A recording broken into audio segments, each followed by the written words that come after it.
Jackson relies on INCO, the International Council on Systems Engineering. They define a system as an integrated set of elements achieving a defined objective.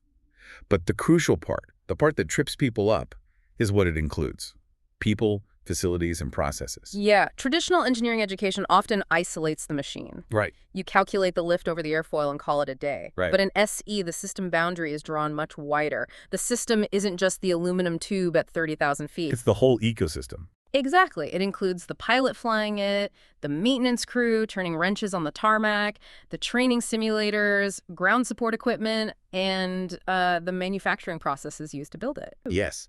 Designing the most aerodynamically perfect fuselage is completely irrelevant if you ignore the mechanics who have to maintain it. Or the terminal gates it literally needs to fit into. Exactly. If you ignore those, the system will inherently fail. That functional division is such an interesting way to frame it, because it leads right into that concept. The text borrows from Robert Pirsig's philosophy. From his book on motorcycle maintenance. Right? Yeah. An aircraft or a motorcycle can certainly be divided by its physical components. You know, the wheels, the engine, the wings. The physical things you can touch. Right. But it can also be divided by its functions. What the machine actually does. Exactly. It generates thrust, it provides passenger comfort, it navigates. The system, therefore, is the overarching architecture of all those interrelated functions working in tandem. If we connect this to the bigger picture, it highlights the danger of reductionism in engineering. Reductionism. Right. Reductionism is the tendency to look at individual parts vertically and in total isolation. So like one team designs a highly efficient wing. Another team designs a powerful engine. And another designs the landing gear. Exactly. But operating in a vacuum like that creates critical vulnerabilities. Holism, which is the absolute core of systems engineering, requires analyzing the horizontal relationships between those parts. Right, because they affect each other. Deeply. The aerodynamic drag from the wing dictates the exact thrust required from the engine. Okay. And that required thrust dictates the fuel weight, which in turn dictates the structural requirements of the landing gear. They just cannot be developed independently. Never. And applying that holistic approach happens across 3 distinct levels of aircraft development, according to the text. Right. Started with a blank slate. Yeah, the first is the new aircraft. That's a totally clean sheet design intended to meet a broad emerging market demand. A huge investment. Massive. Then the second level is the derivative aircraft. This is where manufacturers utilize major baseline components from an existing model. Like keeping the exact same fuselage design. Exactly. To save immense amounts of capital on tooling and production while just changing other features to update the capabilities. And the third? The third is the change-based aircraft. That's where a specific airline requests custom features for their specific fleet. But here's the challenge. If you're dealing with millions of interconnected parts, how do engineers ensure that even a minor change requested by an airline doesn't throw that entire holistic balance out of alignment? Right. How does it not break everything else? They rely on a highly structured, trackable flow of requirements. Every single modification. Every single one, no matter how small. It's documented, verified, and integrated into the broader architecture. Here's where it gets really interesting. To visualize this exact flow, systems engineers use something called the V model. The letter V. Yes, shaped like a V. It represents a downward flow of design moving down the left side from broad customer needs into specific subsystem requirements, and then down to individual parts. And then there's an upward flow of verification on the right side. as the aircraft is actually built and tested against those initial requirements. But navigating the left side of that model, the downward slope, requires strict categorization. Engineers have to translate vague market desires into mathematical certainty. They can't just build based on, we want a fast plane. Exactly. They utilize 3 main categories of requirements. First are functional requirements. Which define what the system does. Right. A basic example is control temperature. Okay. Second are performance requirements, which define how well the system performs that function. So control temperature evolves into... Maintain a cabin temperature of exactly 72 degrees Fahrenheit. Got it. And third? Third are constraints. These act as hard boundaries on the design space. Things you can't negotiate. Right. Constraints include maximum takeoff weight, strict physical dimensions, or limits on direct operating costs. And the path from a customer's request to the final blueprint isn't always direct, is it? Not at all. The text details this concept of derived requirements. Yes, those are crucial. These are requirements that emerge purely from the engineering trade-off process. Like, an airline rarely dictates the specific amount of engine thrust they want. Because they don't care about the thrust itself, they care about the results. Right. Engine thrust is a derived requirement. Engineers calculate it only after analyzing the trade-offs between the customer's requested runway length, the maximum takeoff weight, and the necessary climb rates to reach cruising altitude efficiently. Balancing those conflicting demands requires a really methodical, objective approach. Because departments would just fight over it otherwise. Exactly. Consider an airline that wants an aircraft with extended range, but simultaneously wants to maximize profitability by adding more passenger seats. Well, added passenger weight inherently reduces range. Exactly. It's a direct conflict. So to resolve these conflicts mathematically, rather than through endless departmental arguments, systems engineers use a matrix. The house of quality. Yes, or QFD, quality function deployment. The mechanics of the house of quality are fascinating because it acts as this completely objective scoring system. It removes the emotion. Totally. You input the what's the customer needs, like more range and more seats, along the left side of the matrix. Right. Then along the top, you input the HOWs, the potential engineering solutions. Such as add auxiliary fuel tanks or utilize lighter composite materials. Exactly. And then the engineers mathematically score the intersection of every what and how based on how strongly the engineering solution supports that specific customer need. And the defining feature of the QFD matrix is the roof of the house. Which serves as a correlation matrix. Right. This is where the engineering solutions are scored against each other to identify direct conflicts. Oh. Using lighter composite materials might positively correlate with adding more seats, but adding auxiliary fuel tanks negatively correlates with reducing overall aircraft weight. Because fuel is heavy. Exactly. By assigning numerical values to these relationships, they often use a 9-3-1 scoring scale for strong, medium, and weak correlations. The matrix mathematically outputs the optimal design configuration. It completely removes subjective bias from the whole development process. It turns opinions into data. Now, categorizing a human pilot as just another subsystem within that mathematical matrix feels incredibly clinical to me. It does sound a bit cold. It does, but it makes perfect sense from an architectural standpoint. If you look at the top-level functional requirement to command and control aircraft, that function isn't solely assigned to the flight management computers. Well, it's a shared function. Right. It's formally allocated between the automated autopilot subsystem and the human pilot subsystem. What's fascinating here is that treating the human as a subsystem forces you to treat human psychology as a hard engineering constraint. Psychology is math. Basically, yes. The text heavily emphasizes this psychological danger known as peripheralization. Peripheralization. Right. As aircraft become more heavily automated, the human pilot's role shifts. They go from an active controller physically manipulating the yoke to a passive monitor just overseeing the automation. Just watching the screens. Yes. And psychologically, human beings are highly susceptible to fatigue and distraction during prolonged periods of passive monitoring. We get bored. We get very bored. Yeah. This leads to a severe loss of vigilance. If the automation suddenly fails and hands control back to the pilot, their reaction time and situational awareness are significantly compromised. Because they weren't in the loop. Exactly. To mitigate that, systems engineers implement really specific design rules. The text highlights a mandate from Dr. Charles Billings regarding human automation interfaces. A very famous rule. To command effectively, the human operator must be involved. They have to be. So the automation must be intentionally designed to require meaningful interaction from the pilot. The system keeps the human in the loop, not because the computer lacks the processing power to fly the plane autonomously. The computer could easily fly it alone. Right. It does it strictly to maintain the engagement and vigilance of the human subsystem. It is a totally unique architectural challenge. You are programming a machine to manage the psychological state of its operator. That is wild. Furthermore, the physical constraints of the human subsystem are treated with the same mathematical rigor. Anthropometric data dictates the entire layout of the flight deck. And the verifiable requirements for those physical constraints are so specific. Down to the inch. Yeah, the text notes that designs must accommodate the 5th to the 95th percentile of human bodies. So from quite small to quite large. Right. Ensuring everything from seat tracking to the reach of overhead panels functions for the vast majority of the population. They also engineer around precise muscular limitations. Like the emergency doors. Yes, an emergency overwing exit door handle must be designed to require exactly 35 pounds of force to actuate. Because if it's too light, It risks accidental deployment during flight. which is terrifying. But if it's too heavy, a smaller crew member might be completely unable to open it during an evacuation. 35 pounds is the mathematical sweet spot. Exactly.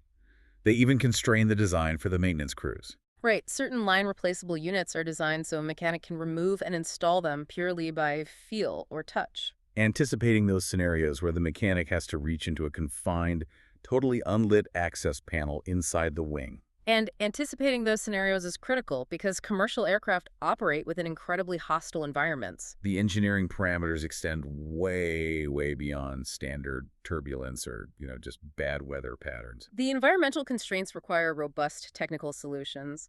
Consider a lightning strike. Which happens more often than people think. Right. When a commercial jet is struck by lightning, the fuel line connectors inside the wings must be perfectly bonded to prevent any arcsing. Because even a microscopic spark inside a volatile fuel tank. Is catastrophic. End of story.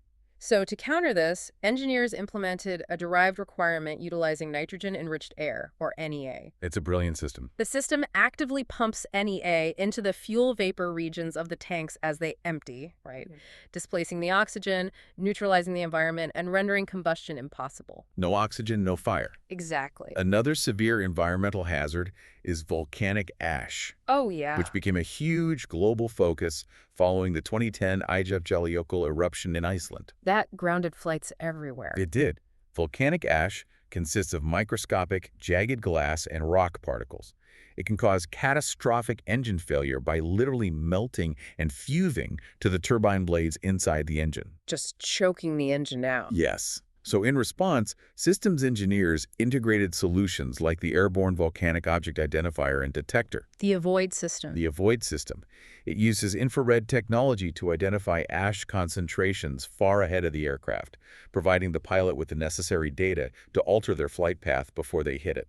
And the hostile environments aren't exclusively external. Engineers also have to account for the environment inside the passenger cabin. Which is full hazards. Like electromagnetic interference or EMI, it's a massive constraint. Oh, absolutely. The aircraft's critical fly-by-wire and navigation systems have to be heavily shielded, not just from outside atmospheric radiation, but from the cumulative emissions of hundreds of passenger laptops, tablets, and smartphones. Every single one is emitting a signal. Right. Unshielded cables could literally act as antennas, capturing those internal signals from Seat 12B and disrupting data transmission to the flight computers. Preventing those disruptions relies entirely on how the architecture manages boundaries. Boundaries between systems. Exactly. The text references a foundational principle from Eberhard Rechten. Who is a legend in systems architecting. He really is. He said, the greatest leverage in system architecting is at the interfaces. The interfaces. Right. An interface is simply the boundary where two elements of a system interact. If you define and control those boundaries perfectly, the overall system functions as intended. And those interfaces are broken down into functional and physical categories, right? Correct. So a functional interface dictates the exchange of energy, material, or data. Like if the architecture requires a specific wire to deliver 28 volts of direct current. The receiving component, let's say it's a cooling fan, must have a corresponding requirement to actively utilize exactly 28 volts. Every functional delivery requirement must be perfectly matched with a receiving requirement, Otherwise, energy or data is just lost in the system. which is inefficient or dangerous. Or both. Physical interfaces, on the other hand, ensure that two completely disparate components occupy the correct three-dimensional space without interference. So they literally don't crash into each other inside the wall. Exactly. Historically, manufacturers constructed massive, resource-intensive wooden mock-ups. Literally built the plane out of wood. Yes, known as development fixtures. They did this to physically verify routing.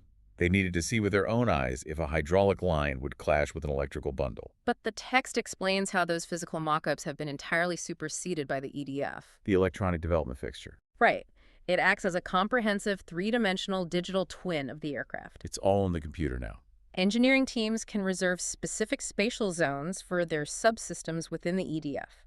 So if a proposed air conditioning duct intersects with the space reserved for a structural bulkhead, The software immediately flags the physical interface violation. it accelerates the validation process and completely eliminates the immense cost of discovering physical clashes during actual manufacturing. Because finding a clash on the assembly line is unbelievably expensive. Right. Controlling those physical and functional interfaces is how you ensure safety and manufacturability. Mm. But perfect safety usually comes at a massive financial cost. It always comes back to money.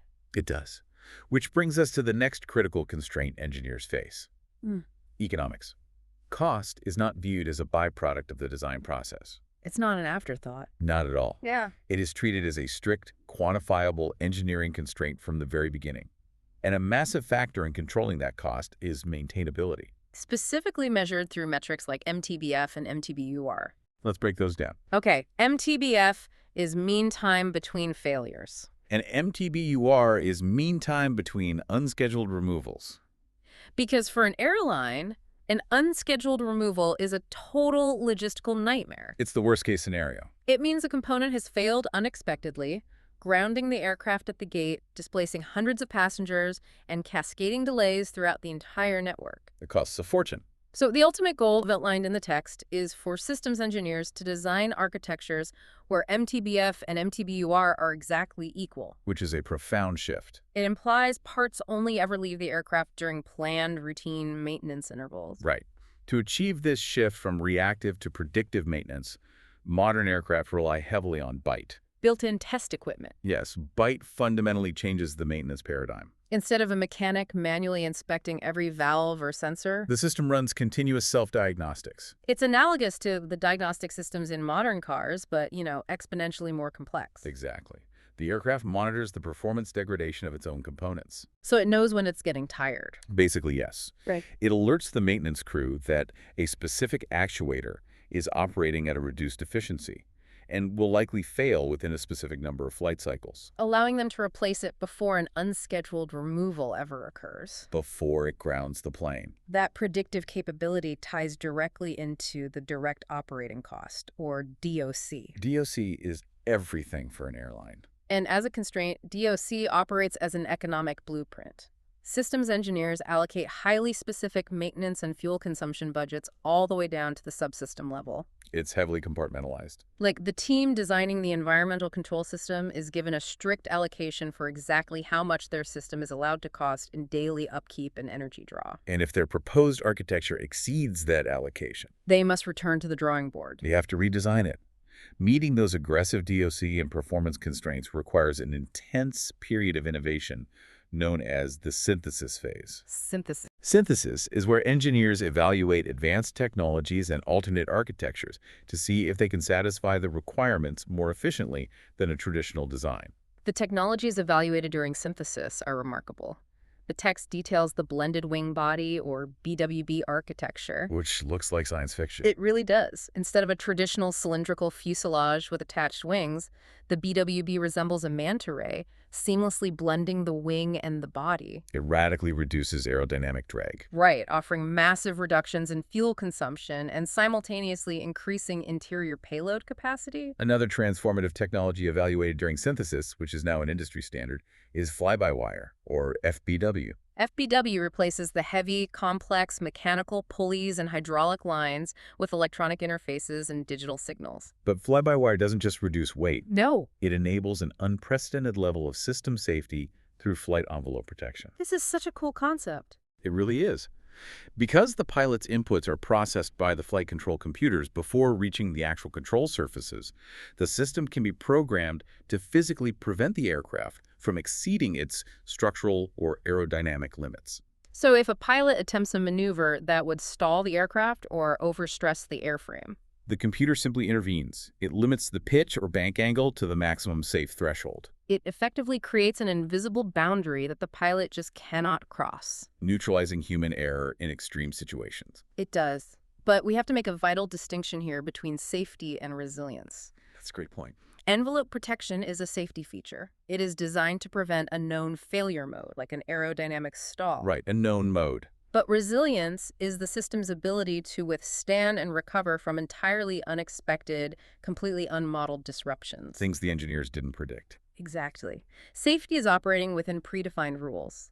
Resilience is what happens when an aircraft ingests a flock of birds, losing thrust in both engines simultaneously.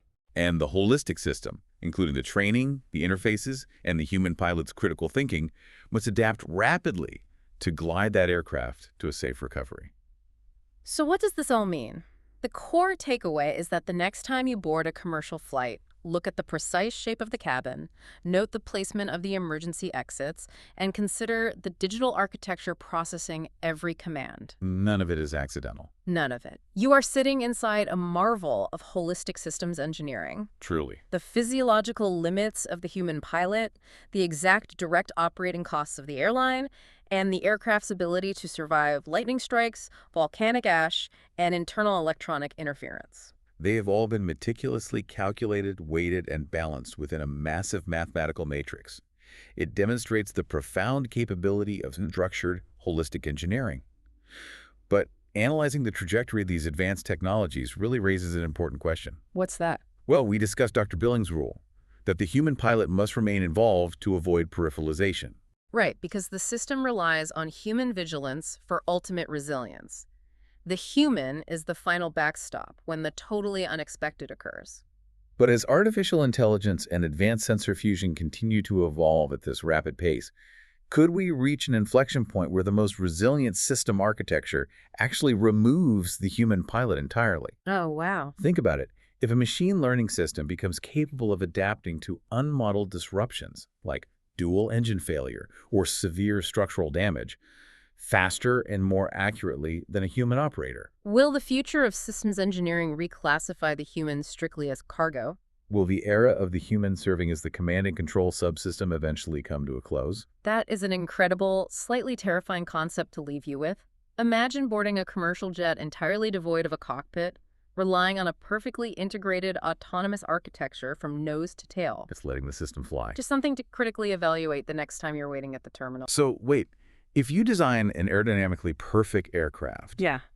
but it requires a maintenance procedure that a human mechanic cannot physically reach without dislocating their shoulder. Your system has failed, Yeah. period. Wow. Okay, that forces a radical shift in perspective. Yeah. You're designing the ecosystem, not just the vehicle. And the application of these SE principles varies depending on the baseline you're starting with, right? The text outlines 3 different levels of commercial aircraft development. Yeah, the first is what we call a new aircraft. This is your classic blank slate. Clean sheet design. Right. You're starting from the inception of requirements. Say the market demands a twin-aisle aircraft that can carry 300 passengers for 8,000 nautical miles. Okay. You're building an entirely new architecture from the ground up. SE is applied here in its most unconstrained form. But the reality of aerospace economics means manufacturers rarely get to start with a completely blank slate. I mean, it costs billions. So they rely heavily on the second level, derivative aircraft, Which presents an entirely different and sometimes much, much harder SE challenge. because you're boxed in.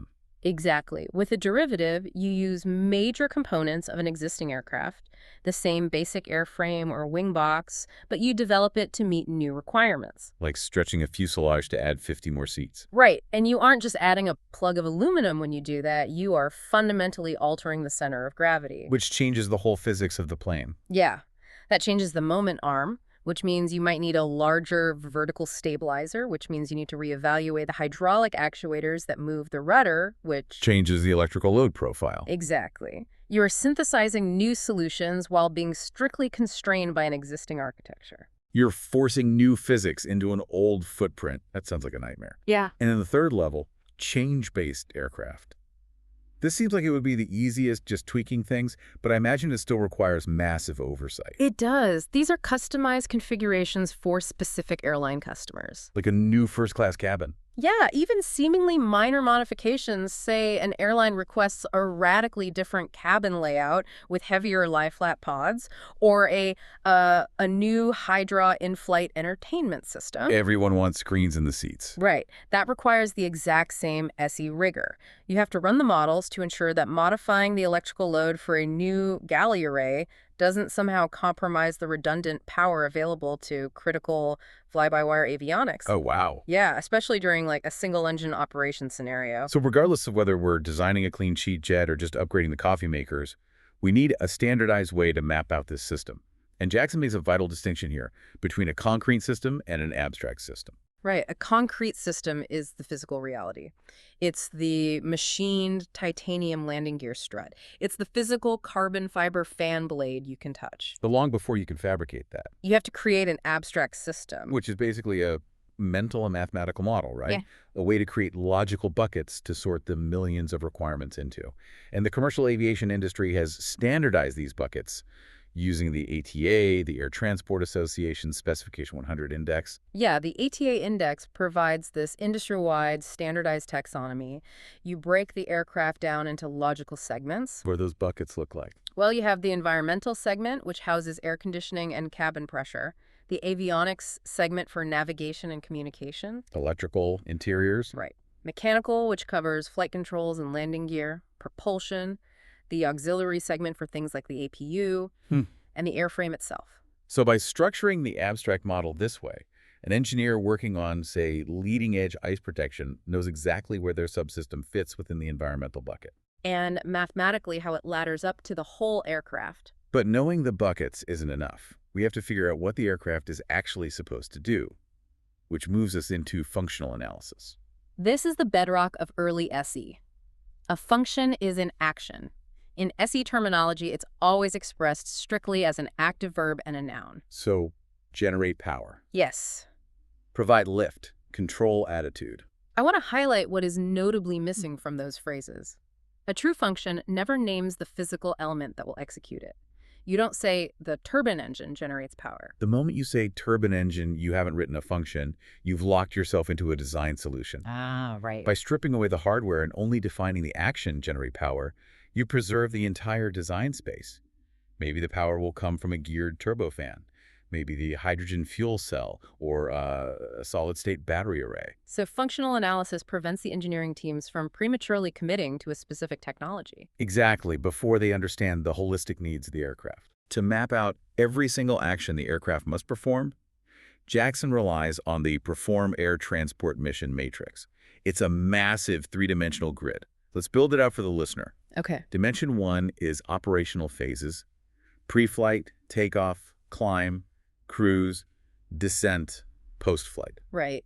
And dimension 2 is the mission function. Passenger, cargo, freighter, or non-revenue ferry flights. And dimension 3. That's the situational function, which dictates the state of the system: normal, abnormal, and emergency. So when you cross-reference those three dimensions, you generate an exhaustive grid. Let's run a specific scenario through that matrix to see how it works. Say we're in the descent phase Okay. on a passenger mission, but we drop into the abnormal situational function because we just lost our primary left engine generator in a winter storm. In that specific intersection of the matrix, the functional analysis dictates exactly what actions must still occur. The verbs. Right, the verbs. The aircraft must still provide anti-ice. It must still display primary flight data. It must still maintain cabin pressure. Because you map these functions abstractly, you know precisely which actions are mandatory, even when physical hardware fails. Exactly. Managing tens of thousands of these abstract verbs requires heavy mathematical modeling. The text digs into IDF0 integration definition for function modeling. Let's not just name drop it. How does an engineer actually read an IDF0 diagram? Okay, so IDF0 represents a function as a box, but the power is in the arrows interacting with that box. Arrows coming from different directions. Right. Arrows entering from the left are inputs, things that are consumed or transformed, like fuel or raw air. Arrows exiting to the right are outputs thrust or conditioned cabin air. Okay, left to right makes sense. Then arrows entering from the top are controls. These are the rules or signals that govern the function, like a pilot's throttle input or a software limit. And arrows entering from the bottom are mechanisms, the physical resources or systems that eventually perform the function. So, okay, let me try one. If the box is regulate cabin temperature, Yep. the input from the left is hot bleed air from the engine. The output on the right is 70-degree air to the cabin. The control from the top is the thermostat setting selected by the flight crew. And the mechanism from the bottom eventually will be the physical air cycle machine. Precisely. You nailed it. And when you link thousands of these IDF0 boxes together, tracing how the output of one box becomes the input or control of another, you essentially map the entire nervous system of the aircraft. Wow. You also have functional flow block diagrams, FFBDs, which map the sequential logic. If this happens, then do this, and the swim lane model. Swim lane model is vital for time dependency and human-in-the-loop analysis. I love the visual of this one. Imagine a literal swimming pool with painted lanes. Right, and one lane is the pilot. The next lane is the flight management computer. The next lane is the engine control unit. The next is air traffic control. And you map functions across these lanes over a timeline. Yeah, it shows you exactly when a human is required to act, when the machine takes over, and how long the latency is between an ATC command and the physical aircraft changing its flight path. And when you compile all these models, you can run mathematical cluster analyses, right? You evaluate the density of the inputs and outputs between all these functions. And when you run a cluster model on a commercial airliner, two massive groupings organically emerge. You find the energy cluster, which tightly binds together all functions related to power generation, fuel management, thrust, and physical actuation. And the second one? The navigation and control cluster.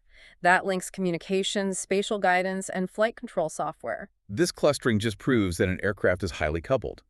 You can't easily isolate the electrical system from the hydraulic system because their functions are mathematically intertwined. Exactly. Now, I can hear the practical engineers grinding their teeth right now. If I'm a structures engineer tasked with designing a physical landing gear trunnion, why do I care about a swim lane model or an abstract energy cluster? It sounds like purely academic paperwork. Right. Doesn't spending months doing theoretical functional analysis just delay the actual engineering? Why not just start cutting metal and running stress tests? Because jumping straight to hardware solutions creates catastrophic blind spots regarding safety. Functional analysis is the primary tool for identifying hazards before a single piece of metal is milled. We use the Functional Hazard Assessment, or FHA. Okay, walk me through how the FHA uses these abstract verbs to save lives. Because you've isolated the function from the hardware, you can evaluate the pure loss of that action.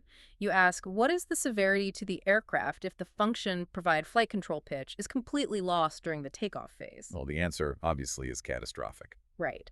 And because you identified the loss of the function as catastrophic, you know that whatever physical hardware you eventually designed to perform it, whether it's hydraulic actuators or electromechanical servos, it must have extreme redundancy. So by protecting the verb, you dictate how robust the noun has to be. Yes. If you only look at parts, you might just strengthen a single hydraulic line. But the FHA tells you that the function must survive even if the hydraulic line is entirely severed. So you have to design disparate physical systems to protect the single abstract function. Exactly. That perfectly transitions us to the next phase. We have our functional blueprint, we know the actions the system must perform, and we know the severity if those actions fail. But generate power isn't an engineering specification. No, a machinist can't build a turbine based on the verb generate. Right. We have to translate these abstract actions into strict, measurable rules. We are moving into requirements and constraints. And the absolute golden rule of systems engineering is that a requirement must be verifiable. Verifiable. So if an airline customer says the aircraft shall be highly reliable and comfortable, that is a completely useless statement to an engineer. You cannot test highly. how do you translate that? The SE team has to translate that into the aircraft shall achieve a dispatch reliability of 99.5%, and the cabin ambient noise shall not exceed 75 decibels at cruise. Those are verifiable numbers. The text contrasts two philosophies for managing these requirements: reductionism and holism. Reductionism is visualized by the famous SEV model. Right. Imagine the letter V. On the top left, you have the highest level aircraft requirements. As you move down the left side of the V, you are breaking those massive problems into smaller, manageable subsystems. You decompose the aircraft into the wing into the flap system into a specific actuator. Exactly. And at the bottom of the V, you are at the physical component level, manufacturing a single gear. And then the right side of the V is the climb back up, integrating the parts and verifying that they meet the requirements you wrote on the left side, is a vertical flow down and a vertical flow up. Reductionism is mathematically necessary. You have to divide and conquer to build something this complex. But relying solely on the V model is a trap. Why? Because you also need holism. Holism is horizontal thinking. It forces the engineer working at the bottom of the V to look across the system architecture. Give me an example. Well, a mechanical engineer might design a brilliant pump that works perfectly on a test bench at sea level. But holism requires them to consult the environmental team to ensure that pump won't freeze solid during a descent through a supercooled weather system, Right? and to consult the electrical team to ensure the pump doesn't draw a current spike that trips a critical avionics breaker. Horizontal thinking. I like that. Let's dig into how those requirements actually flow down the left side of that V. Jackson makes a critical distinction between allocating a requirement and deriving a requirement. Yes, allocating a requirement is relatively straightforward. It means passing a top-level constraint directly down to the subsystems without changing its fundamental unit of measure. Weight is the classic example here, right? Exactly. If the entire aircraft has a maximum empty weight of 100,000 pounds, the chief engineer will allocate 10,000 pounds to the landing gear team, 5,000 to the avionics team, 15,000 to the propulsion team, and so on. The requirement type pounds remains exactly the same. But deriving a requirement requires a translation based on physics. Exactly. A derived requirement depends entirely on the specific design solution you chose. If the top-level aircraft requirement is the aircraft must have a range of 4,000 nautical miles, you cannot allocate miles to an engine. Because an engine doesn't produce miles. Right. Instead, the aerodynamics team calculates the drag coefficient of the specific airframe shape they designed. Based on that drag, they derive a requirement for the propulsion team. The engine must produce 25,000 pounds of continuous thrust at cruise altitude. The thrust requirement was derived from the range requirement, dictated by the physics of the chosen aerodynamic solution. Exactly. And these requirements are coming from all over. We have external sources, the airlines dictating range and payload, the FAA dictating structural load limits. But the internal requirements highlight that broader system definition we talked about earlier. Internal requirements frequently originate from the manufacturing floor. The design engineers might draft a mathematically perfect wing-to-body fairing on their computers. Beautiful on a screen. Right. But the production team looks at it and generates an internal requirement stating the fastener spacing on this fairing must be increased to 3 inches. Why? Because if it's 2 inches, a human mechanic physically cannot get a pneumatic rivet gun inside the cavity to secure it. The requirement ensures producibility. Which naturally brings us to constraints. Constraints are essentially the boundaries of the sandbox. They are non-performance requirements. They don't dictate how fast the plane goes. They dictate the brutal reality the plane must survive. Yes. A major one Jackson highlights is durability, which varies wildly based on the operational mission. Absolutely. Think about a massive long-haul 777. It might fly from New York to Tokyo. That is 1 takeoff, 1 pressurization cycle, 1 depressurization cycle, and 1 landing spread over 14 hours. Pretty gentle on the airframe. But a small regional jet might do 8 or 10 of those cycles in a single day, flying short hops between regional hubs. Metal fatigue and structural degradation are heavily driven by cycles, not just flight hours. So the structural durability constraints placed on a regional jet's airframe are vastly more punishing than those on a transoceanic widebody. Vastly more. You also have environmental constraints, which are analyzed geographically. An aircraft sold to a carrier in the Middle East has severe heat-soak constraints. The avionics cooling system has to function when the aircraft has been sitting on a tarmac in 120-degree ambient heat. Wow. But the most critical constraint we need to unpack brings us back to CAST, the Commercial Aviation Safety Team, and the concept of people as part of the system.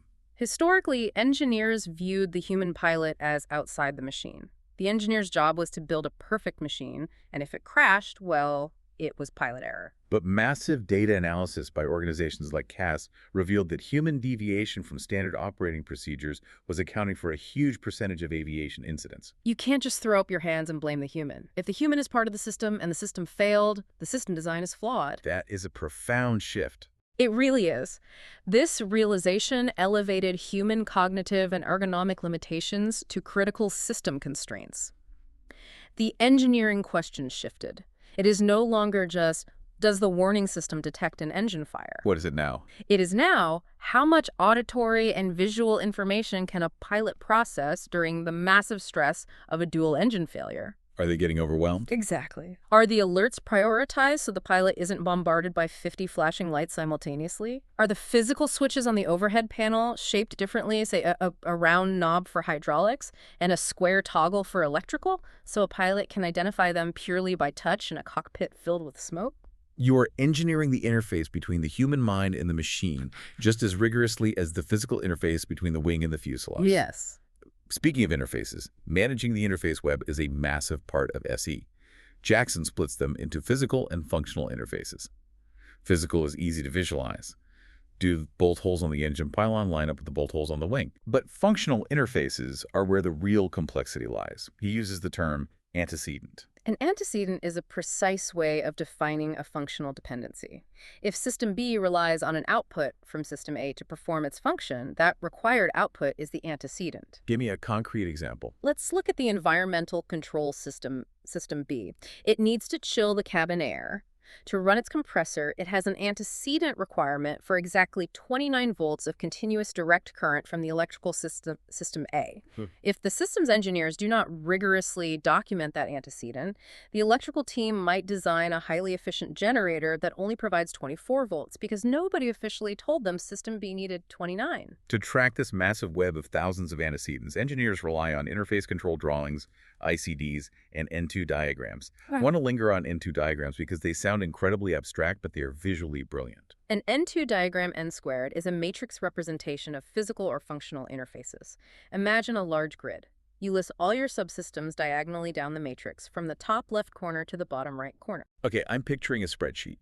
Let's say box 1 on the diagonal is the engine, box 2 is the electrical generator, and box 3 is the flight computer. So the systems themselves live on the diagonal line. What is in all the empty boxes surrounding them? The interfaces. If you read horizontally from the engine box over to the column for the generator, you write down the outputs the engine gives the generator mechanical rotational force. Got it. If you read vertically down from the generator column to the flight computer row, you write down the output the generator gives the computer electrical power. The N2 matrix forces engineers to systematically map every single interaction. So a completely blank row means a system is outputting nothing.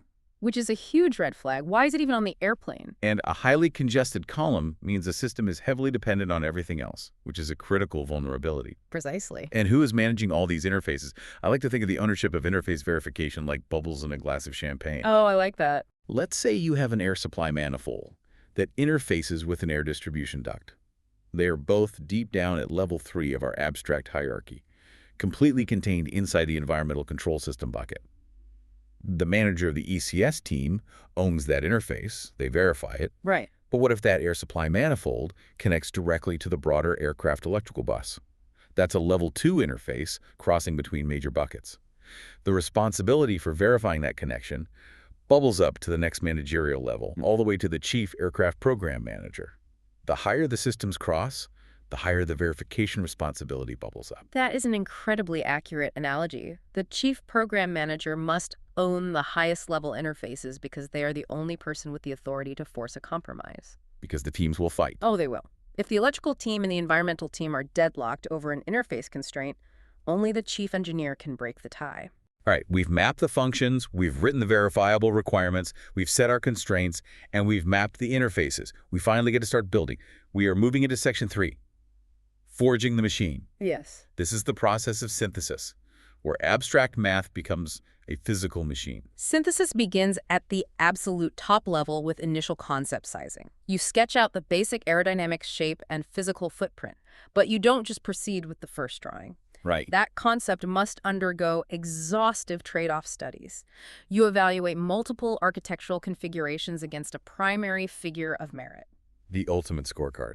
Yeah. In military aviation, the figure of merit might be stealth or top speed. Yes. But in commercial aviation, The dominant figure of merit is almost always direct operating cost, or DOC. Yeah. Airlines operate on razor-thin margins. The DOC drives the massive existential engineering trade-off. like the fuselage material. Exactly. Do we build the fuselage out of traditional aluminum-lithium alloys, or do we use advanced carbon fiber composites? Let's run that trade-off. Composites are vastly lighter. A lighter plane burns less fuel, which significantly lowers the DOC. It seems like an obvious choice. But holism requires us to look further. Composites require massive, multi-million-dollar autoclaves to bake the fuselage sections, radically increasing initial manufacturing costs. Gee. Furthermore, if an aluminum plane gets hit by a catering truck on the tarmac, a mechanic can visually inspect the dent, drill it out, and rivet a patch over it in a few hours. Easy. But if a composite plane gets hit, the internal carbon delamination might be completely invisible to the naked eye.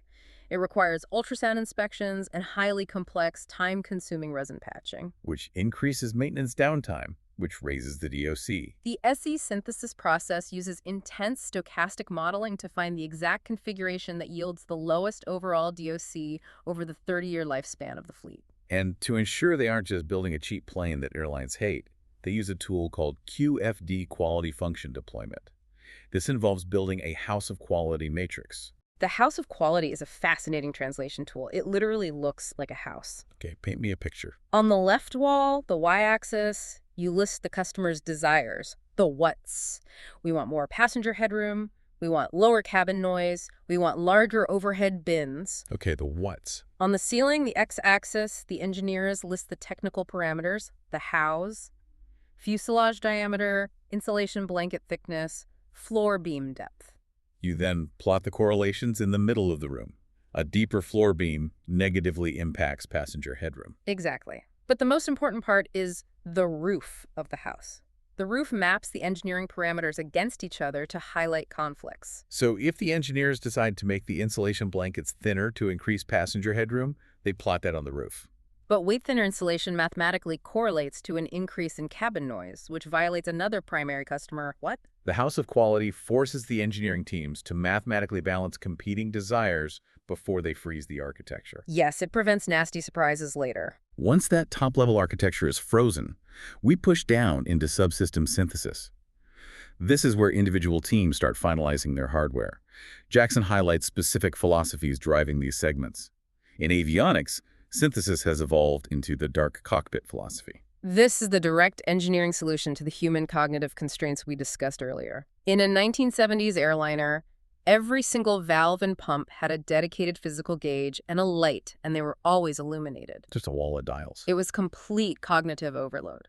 The dark cockpit philosophy synthesizes the display interface so that under normal, steady-state operations, the instrument panels are largely dark or display minimal symbology. So when do they light up? A light or alert only illuminates if a system deviates from its normal parameters and actively requires pilot intervention.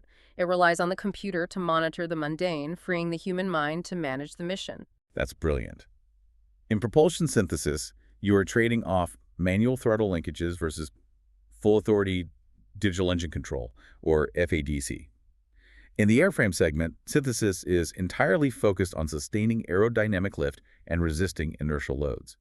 But what happens when these teams want to introduce cutting-edge technology into their synthesis, like a brand new material? They use technology readiness levels, or TRLs, a scale developed by NASA. It runs from 1 to 9. A TRL of 1 means it is a basic scientific principle observed in a university lab. And a 9?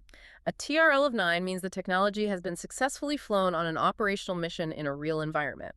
Commercial aircraft manufacturers are highly conservative. They will rarely integrate a new technology into a baseline synthesis unless it has achieved a TRL of 7 or 8. They also utilize the team approach technology evaluation and adaptation methodology. Yes. This ensures that a new composite fan blade or a new hydraulic fluid is actually buying its way onto the airplane by tangibly reducing DOC or increasing safety, rather than just being cool tech looking for an excuse to be used. Okay, let me test this synthesis process with a hypothetical conflict.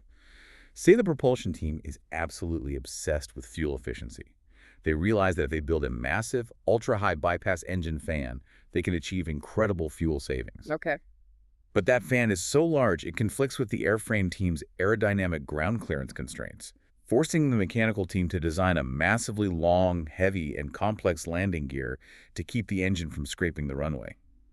The propulsion team is screaming for the big engine. The landing gear team is screaming that it's too heavy. Who wins?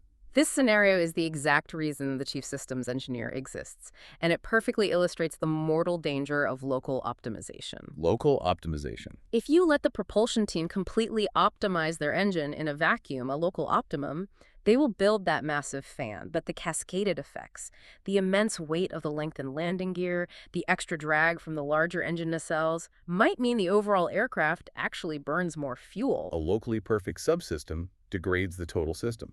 Precisely. The SE process forces a top-level trade-off to find the global optimum. The chief engineer will intentionally force the propulsion team to accept a slightly less than perfect smaller engine and force the structural team to accept a slightly longer landing gear. So nobody is happy. Exactly. Neither subsystem gets their ideal design, but the compromise results in the absolute best possible performance for the complete integrated aircraft. Global optimum over local optimum. That is profound. Yeah. All right, we have synthesized our globally optimized physical machine. But in commercial aviation, a brilliant design is completely useless unless it can be legally proven safe. We transition from engineering the product to legally validating its right to fly. We're entering Section 4, certification, safety, and verification. The certification basis is the legal bedrock of the industry. In the United States, the FAA governs this through the Code of Federal Regulations, but the FAA has deeply woven SE principles into how a manufacturer proves compliance, specifically relying on guidelines like SAE ARP 4754A. It's a mouthful. It is, but it basically means the FAA's does not just want you to build a plane, fly it, and say, look, it didn't crash. They require you to provide the mathematical proof that you have exhaustively analyzed every possible failure mode. This circles back to the safety analyses we started with. The FHA classified the hazard severities. Then you run a PSSA preliminary system safety assessment to evaluate the proposed architecture against those hazards. But the analysis that is absolutely vital is the common cause analysis, or CCA. Engineers inherently love redundancy. If the flight control computer is a critical level A system, the engineers will put 3 redundant computers on the airplane. Sounds safe. But redundancy is an illusion if it shares a vulnerability. What if all 3 computers are routed through the exact same physical wiring harness running under the floorboards? Let's anchor that with a tragic historical reality. United Airlines Flight 232 in Sioux City. Yes, a perfect heartbreaking example of a common cause failure. The DC-10 had 3 independent hydraulic systems to provide redundancy for the flight controls. But the physical routing of those 3 independent systems all converged in the tail section, near the number 2 engine, because they all had to get to the rudder and elevators. Right. And when the fan disc in that engine suffered an uncontained catastrophic failure, the shrapnel blasted through the tail and severed all 3 hydraulic lines simultaneously. The common cause analysis exists specifically to hunt down those shared vulnerabilities. Exactly. It ensures that independent subsystems don't share a single point of failure. They cannot be in the same physical zone, they cannot rely on the same electrical bus, and today they often cannot even run on the exact same software. Let's talk about software. Software is the invisible, highly critical subsystem. We aren't just talking about the code that plays movies on the CPAC screens. Modern fly-by-wire aircraft are essentially flying data centers. The FAA treats aviation software with immense rigor through a standard known as RT-CITO 178B. Software is not viewed simply as lines of code. It is treated as a highly critical subsystem categorized by hazard levels from A through E. Level A being the worst case. Level A software is code where a single bug could cause the catastrophic loss of the aircraft, like the primary flight control laws. How do you mathematically prove that code is safe? You can't just run a virus scan. The rigor required for Level A software is staggering. It requires complete bidirectional traceability. Every single line of code must be mathematically traced back to a specific high-level aircraft requirement, and every requirement must be traced down to the code. Furthermore, flight-critical software requires absolute determinism. Determinism meaning predictability. Specifically, timing determinism.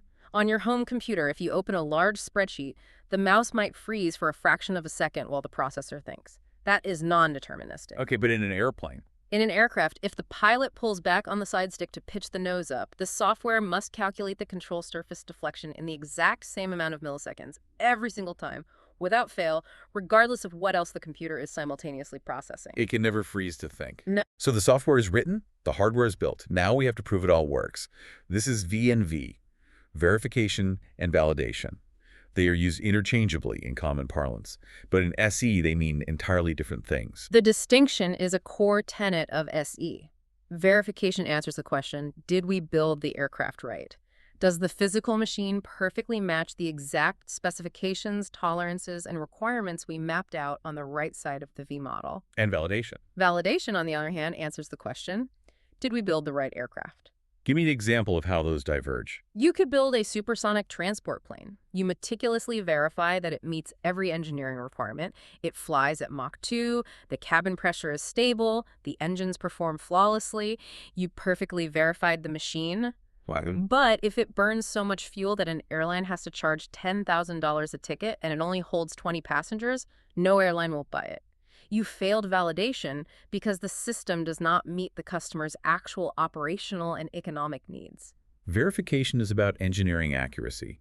Validation is about customer value. Precisely. To achieve verification, Jackson details 4 specific methods. You have test, simulation, examination, and analysis. Why do we need 4? Why not just physically test everything? Because physically testing everything is economically and practically impossible. To test the ultimate load limit of a wing, you physically bend a test article until the internal spars snap. You destroy the wing. You can't do that for every single part under every condition. No, because you would have to destroy dozens of $200 million airplanes. So we rely on simulation using supercomputers to run computational fluid dynamics, modeling the airflow over the wing mathematically. We use examination, which is a physical inspection of conformity.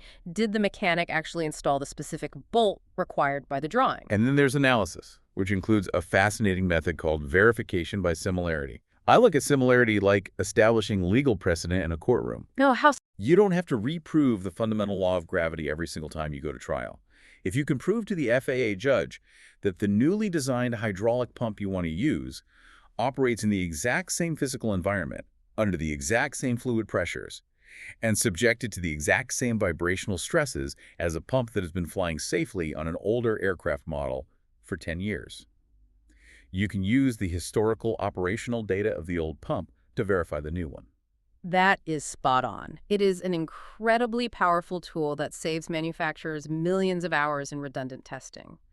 But the burden of proof is entirely on the manufacturer to prove the environmental antecedents are truly identical. If anything changes, the precedent is out. Right. If the new pump is located 6 inches closer to a hotter engine exhaust manifold, the thermal environment has changed. The precedent is thrown out, and you must verify it through a physical test. This exhaustive crucible of safety analysis, the FHAs, the CCAs, the deterministic software, has yielded mind-blowing results. The text highlights the success of the commercial aviation safety team. By utilizing these data-driven SE procedures to spot hazards systemically before they manifest as accidents, SHE-CASE-T helped reduce the fatality rate in U.S. commercial aviation by an astonishing 83%. It stands as one of the greatest engineering and managerial triumphs of the modern era. Flying in a commercial airliner is statistically the safest form of long-distance travel in human history, and that is not an accident. It is specifically because of the relentless, uncompromising application of these SE and certification principles. But designing the safest machine in history requires more than just brilliant math. It requires an army of humans. We know the engineering, we know the legal regulations, but modern commercial aircraft are built by tens of thousands of people, spread across hundreds of companies located all over the globe. How does a single program manager orchestrate this massive human endeavor? We are entering Section 5, orchestrating the chaos. The organizational structure is just as critical as the aircraft architecture. Traditional engineering companies used to be strictly siloed by discipline. All the electrical engineers sat in one building, all the aerodynamicists in another, and the program managers in a third. And they just threw things over the wall to each other. Exactly. The aerodynamicists would design a wing, throw the drawings over the wall to the electrical team, and say, figure out how to wire this. SE realized this was a recipe for conflict, rework, and failure. The solution was a massive organizational adaptation. First, creating a systems engineering and integration team, the SEAT. Crucially, the SEAT reports directly to the overall program manager, not to a specific engineering department. This elevates SE out of the silos, giving them the managerial authority to cross boundaries, enforce holism, and mediate those global versus local optimization conflicts we discussed. The second massive adaptation was the creation of integrated product teams, or IPTs. Rather than organizing humans by their college degrees, IPTs organize humans by the product they are building. If you are responsible for the wing, you create a wing IPT. And they all sit together. That team physically or virtually sits together. It contains structural engineers to design the spars, aerodynamicists to shape the airfoil, electrical engineers for the wiring, hydraulic engineers for the control surfaces, and, most importantly, manufacturing planners and supply chain managers. So they resolve conflicts in real time. The aerodynamicist cannot design a wing shape without the manufacturing engineer immediately telling them if it can actually be built. Exactly, it breaks down the walls. That handles the internal organization. Yeah. But then you look outside the factory walls, you have to deal with large-scale system integration, or LSSI. Jackson describes the modern global aerospace supply chain not just as a network, but as a system of systems, SOS. And he uses a great, highly specific academic term for it, a wicked system. A wicked system is one defined by extreme complexity, constant evolution, highly ambiguous boundaries, and the unpredictable presence of human organizations. When you have hundreds of independent suppliers, one building the landing gear in Europe, one building the fuselage panels in Asia, one writing the avionics code in North America, each acting as their own complex system interacting with your primary aircraft system, you invite a phenomenon called emergence. Emergence. I have to admit, that sounds like a sci-fi thriller. It is a core concept in systems theory. Emergence refers to properties or behaviors that arise from the complex dynamic interactions of multiple independent parts behaviors that could not possibly be predicted by analyzing the parts individually in isolation.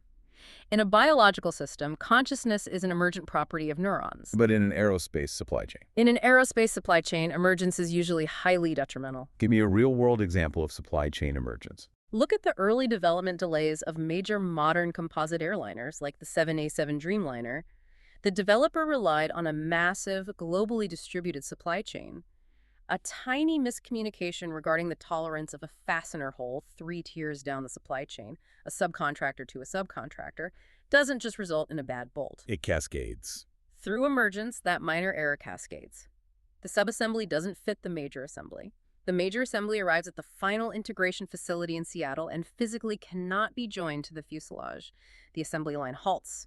That tiny error emerges as a multi-billion-dollar cost overrun and a 2-year schedule slip. To combat this wicked emergence, Jackson warns heavily against the independent supplier paradigm. The independent supplier paradigm is the dangerously naive assumption that if you just send a supplier a basic purchase order and a high-level spec sheet for a landing gear, they will magically know exactly what you need and deliver a perfect product. In LSI, the aircraft developer, the prime contractor, must own all the top-level requirements. You never delegate the safety of the aircraft. Never.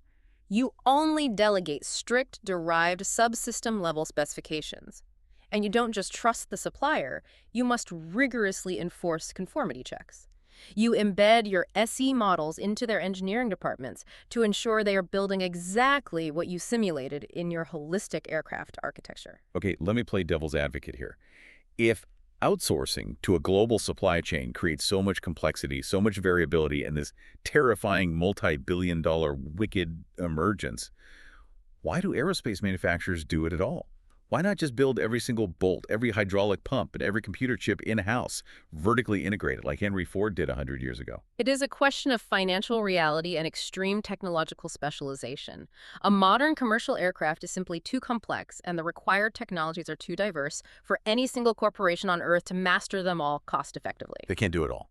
You want the company that spends 100% of its R&D budget over 50 years perfecting weather radar systems to build your radar. The prime contractor cannot out-innovate a dedicated specialist in every single component. So what's the solution? The solution to supply chain chaos isn't to stop outsourcing. The solution is to apply LSSI principles. You must treat the supply chain itself as an engineered system.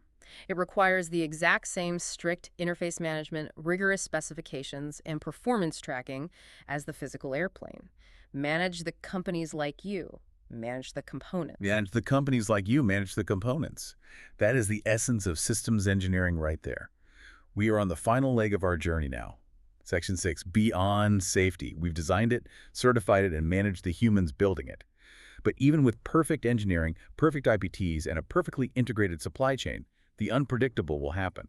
We have to move from trying to prevent known failures to designing systems that can survive and recover from the completely unknown. This begins with risk management, and Jackson makes a vital distinction here between technical risks and organizational risks. Technical risks, like a new composite material delaminating under stress or a software bug, can usually be modeled, tested for, and engineered away. But organizational risks are far more insidious and far harder to quantify. What does an organizational risk look like in an aerospace program? It looks like extreme schedule pressure exerted by the marketing department, forcing engineers to rush a testing phase.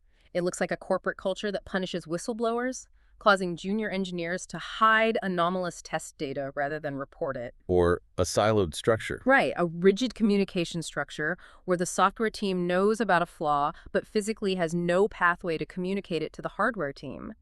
If you analyze historical aerospace tragedies, like the Space Shuttle Challenger disaster, the true root cause of the catastrophic technical failure, the O-ring freezing, was fundamentally a latent organizational failure regarding schedule pressure and communication. A strong SE risk management process requires an organizational culture that actively, aggressively hunts for bad news before it becomes a disaster. Yes. But even if your organization is completely flawless and your culture is perfect, you still face the unknown variables of the physical world. And this brings us to the profound difference between safety and resilience. This represents the absolute cutting edge of systems theory. Safety is fundamentally preventative. It relies on historical data. You look at past accidents, you identify known hazards through your FHA, and you put up rigid barriers so those specific failures never happen again. Safety is about avoiding the known. Resilience is different. Resilience accepts that the completely unforeseen will occur. A completely novel software glitch, a massive unmapped volcanic ash cloud over the Pacific, a flock of large geese taking out multiple engines simultaneously at low altitude. Safety is wearing thick, heavy armor so you don't get bruised by a punch you see coming. Resilience is like being a master martial artist. You know an unexpected attack is going to slip through the armor eventually. Resilience is knowing how to roll with the punch, absorb the kinetic energy, and instantly recover your balance so you can keep fighting. I love that analogy. And SE provides specific resilience design rules to build that martial artist capability into the physical architecture of the aircraft. First is absorption. This means designing structural and thermal margins that go far beyond the standard regulatory limits, giving the system a larger sponge to soak up unexpected, unmodeled stress without fracturing. Then there's the distinction between physical redundancy and functional redundancy. Physical redundancy is having two of the exact same hydraulic pumps. If a bird strike takes out the left engine, you lose the left pump, but you still have the right pump. That's safety. But what if there is a latent design flaw in that specific model of pump? Or a contaminated batch of hydraulic fluid that destroys both pumps simultaneously? Both will fail. Functional redundancy, also called design diversity, is the key to resilience. It means using two physically different technologies to achieve the exact same abstract function. Protecting the verb again. Exactly. If you lose all your main engine-driven electrical generators, the auxiliary power unit, a completely different machine located in the tail, can provide the function of electrical power. Or, in a total dual-engine failure, a ram air turbine, a small propeller that drops out of the belly of the plane into the slipstream, can deploy to provide the function of hydraulic pressure. You are protecting the function using entirely diverse, separate methods. Another resilience rule is localized capacity. This means designing the architecture with physical firewalls so a fault in one zone cannot cascade. If a turbine rotor bursts and sends shrapnel slicing into the fuselage, localized capacity ensures that the fuel lines or control cables for the opposite engine are physically separated, routed on the other side of the aircraft, and protected by Kevlar shielding, so one localized kinetic failure doesn't wipe out the entire capability of the aircraft. And finally, loose coupling. Loose coupling is about building slack into the system's interfaces. In a highly tightly coupled digital system, an anomalous line of code or a massive power surge in one computer instantly propagates at the speed of light and fries the next computer in the chain. So how do you decouple it? Loose coupling utilizes data firewalls and physical circuit breakers to isolate those subsystems, ensuring that bad data or electrical faults are quarantined locally before they can infect and bring down the entire aircraft network. Let's take a breath and recap this massive journey.